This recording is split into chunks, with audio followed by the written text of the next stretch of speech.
Taylor. Friends, हमारी आज की कहानी है सियार और ढोल। कहानी को शुरू करने से पहले फ्रेंड्स, अगर आप हमारे चैनल पर नए हैं तो जल्दी से हमारे चैनल को सब्सक्राइब करें। नई नोटिफिकेशन को सबसे पहले पाने के लिए बेल आइकन प्रेस करना ना भूलें। और अगर आपको हमारी ये कहानी पसंद आए तो इसे ज्यादा से ज्यादा लाइक और शेयर जरूर से जरूर करें। एक बार एक जंगल के निकट दो राजाओं के बीच घोर युद्ध हुआ। एक जीता, दूसरा हारा। सेनाएं अपने नगरों को लौट गईं। बस सेना का एक ढोल पीछे रह गया। उस ढोल को बजा बजा कर सेना के साथ गए भांड और चारण रात को वीरता की कहानियां सुनाते थे। युद्ध के बाद एक दिन आंधी आई।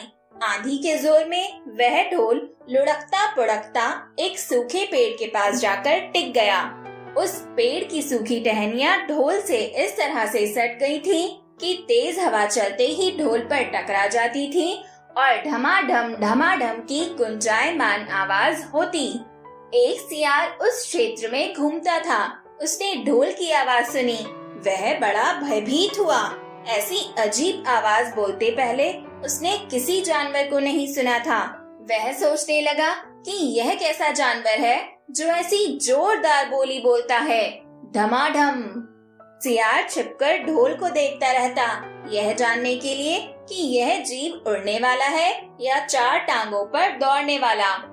एक दिन सियार झाड़ी के पीछे छुपकर ढोल पर नजर रखे था।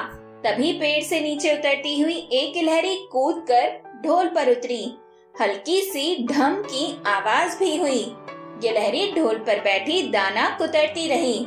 सियार बड़बड़ाया, ओह, तो यह कोई हिंसक जीव नहीं है। मुझे भी डरना नहीं चाहिए। सियार फूंक फूंक कर कदम रखता ढोल के निकट गया। उसे सूंघा। ढोल का उसे ना कहीं सिर नजर आया और ना पैर। तभी हवा के झोंके से टहनियां ढोल से टकराईं। ढम की आवाज हुई और सियार उछलकर पीछे जा गिरा। अब समझ आया। सियार उठने की कोशिश करता हुआ बोला, यह तो बाहर का खोल है।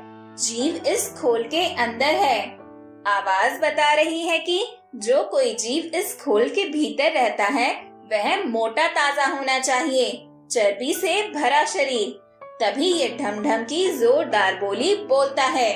अपनी मान में घुसते ही सियार बोला, ओ सियारी, दावत खाने के लिए तैयार हो जा।